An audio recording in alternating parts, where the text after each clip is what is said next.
The departure of Rayla's parents is the event that leads her to becoming the conflicted, self-loathing, slightly resentful person she is by the events of the Dragon Prince. The kind of person who commits herself coldly and wholeheartedly to killing Ezrin, even though she has nothing personal against Ezrin, and even though she finds the thought of having to kill someone quite stomach-churning. But before we get too far into the video, I should clarify that I do not have Pabu, my lovely little red panda / fire ferret, on my shoulder today. This is not a mistake. It is due to the fact that he is not here. Since I recorded my last video, he has sadly been left behind. He is, I believe, still in the hotel room I was at when I recorded my last video. I'm doing everything I can to try and get him back, but there is a distinct possibility that I will not have him for at least the foreseeable future. Which I feel very melancholic about, considering that he's been all over the world with me, but I'll save my laments for another time. Just a quick explainer. Now back to the video. Rayla is an enigma. She plays the part of a cynic, but nonetheless holds out hope for the renewal of peace and prosperity in the world of the Dragon Prince. She is not half as callous as she pretends to be. She's secretly an optimist, and she deeply believes in the better world, and achieving that better world peacefully in a way that someone like Runan, more cynical and pessimistic, believes is impossible. She's a tempestuous adolescent, not entirely sure what she thinks. She loathes the idea of humans. As an abstract concept, she thinks of them as responsible for most of the suffering that has taken place in this world over the last thousands of years. She thinks of them as greedy, malicious, self-centered creatures. And then she meets Callum, and she falls deeply in love with him, based largely on the fact that he is the person who is there to help restore her self-confidence, to really get her to open up. He's kind to her. Not just nice, but kind. He genuinely cares about her. He wants to know what's going through her mind and what motivates her. He cares about her much more than about any abstract idea of duty or responsibility, which is a completely alien idea to Rayla, to be treated as someone worth caring about above all those grandiose concepts. She doesn't have a clear conception of her identity at the beginning of the series, and as such she's operating in Sartrean bad faith, meaning that she is adopted as true and as a workable conception of herself, a basic idea of what her actual beliefs and values are that does not align with her actual beliefs and values. She takes the role that she's been fitted to play by the mores and ideals of her society as something that is innate to her, and not what it is, which is a sort of performance that she cannot quite be great at. Her compassion, her hopefulness, her idealism, all these consistently reassert themselves despite the role she has adopted. Thus, Rayla has the responsibility to try and form her own conception of her identity. She needs to take an active process in the constant forming and shaping of identity, of her basic sense of self. Now, this is not an easy process, as it requires admitting that identity is not something fixed and solid and platonic, but rather liquid. It's amorphous, it's always in flux. There are basic characteristics to our identities, perhaps, that remain constant, but these do not prevent our identities from constantly shifting, constantly being under the sway of factors that are multiplicitous and vast. Many of these factors are outside our control, but the active shaping of our identity is nonetheless always within our control. It's something that we need to do for ourselves instead of adopting the values and mores and beliefs that others project onto us. Rayla gradually comes to take this responsibility much more seriously, and by the end of the third season of The Dragon Prince, she has emerged from the stoic, cynical, morally dichotomous expectations and ideas of her society and come to form a much more nuanced and thoughtful image of the world. And yet one should wonder why Rayla was put into such a position that she had to work through all this resentment and self-loathing in the first place.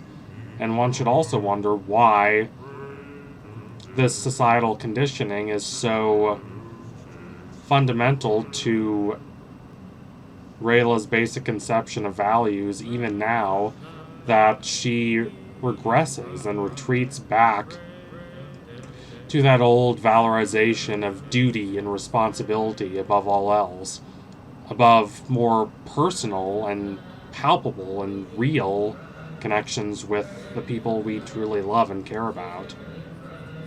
As we see with her deciding to leave Callum at the end of Through the Moon, leading to her not seeing Callum again for, it seems like, 2 whole years, and keep in mind that they only knew each other for months. Rayla sabotages their relationship because she's so transfixed, not just by what she believes is her imperative to kill Viren, but by the need in her mind that she do it alone, because it is her duty to not put Callum in danger. So what are these societal factors that lead to this fractured sense of self? Well, most directly and obviously one can tie it back to her parents being considered traitors in elven society.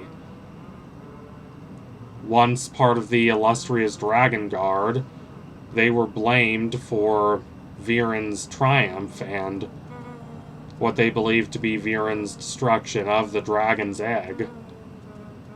Rayla, faced with this sense of shame for the actions of her parents and their reputation in society, tries desperately to become the ideal elf, to exemplify the devotion to elven values, stoicism, duty, responsibility, honor, that are necessary for her to be accepted by elven society despite the shame that she has inherited from her parents' apparent disgrace, and her desperate need to prove herself honorable by the standards of elven society is such that she agrees to devote herself to being an assassin even though it goes against her basic principles.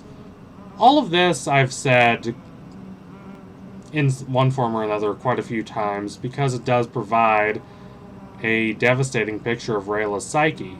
And all of this is true, but there's more to it than that, as demonstrated by Bloodmoon Huntress, wherein we see the full impacts of what Gramsci calls hegemony. Now, Gramscian hegemony is not obvious, it's not over the top, it's not overt, it's not, say, to take an American example, the constant waving of flags and the singing of the national anthem. It's something that's a secondary characteristic of a society that is nonetheless one of its defining characteristics, even if the people who live in that society don't always realize it, because they just take these characteristics as innate. They think that this is just obvious, it's just common sense.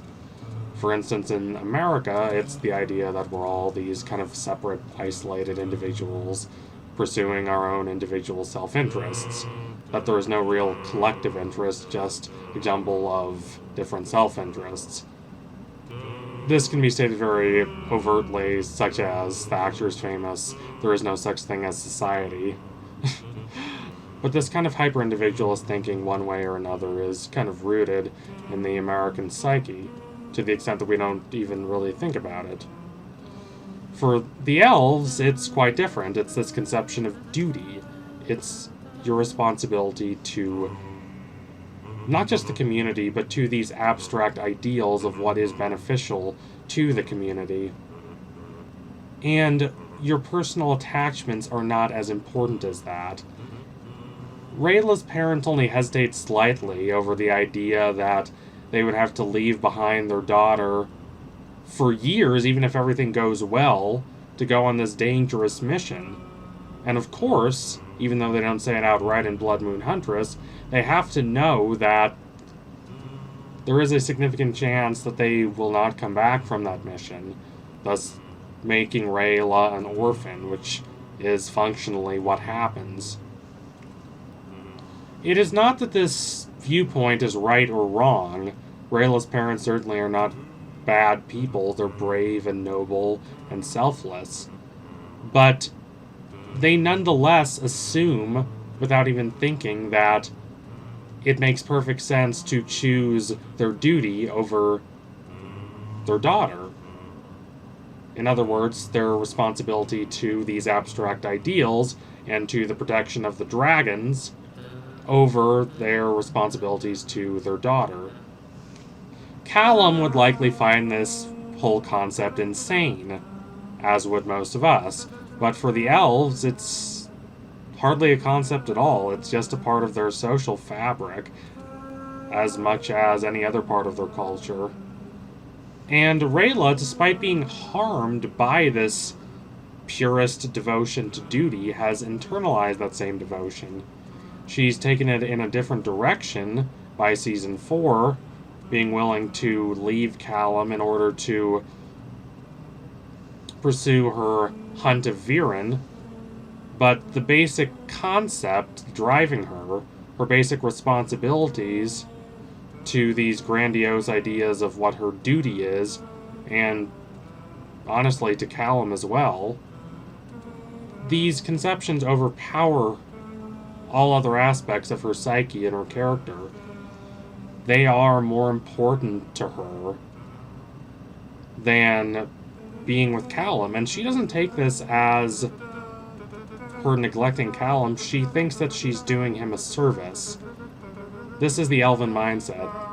These abstract ideas of safety and protection are more important than our actual, tangible, practical, experiential loyalty to one another with our actions and our words. This is made very clear in Bloodmoon Huntress, and it is quite an insidious aspect of elven ideology. So thank you all for watching. If you liked what you saw today, don't forget to like, comment, and subscribe. Donate to my Patreon if you can, and you want to see more videos like this before anyone else. What do you think about the elves? What do you think about their constant emphasis on duty and responsibility above all else? What do you think about their questionable attitude toward personal connection in relation to these grand abstract ideals? Sound off in the comments. Anyway, tune in soon for my next analysis. It will be coming soon. Promise you that. Thank you all again. Adios, comrades.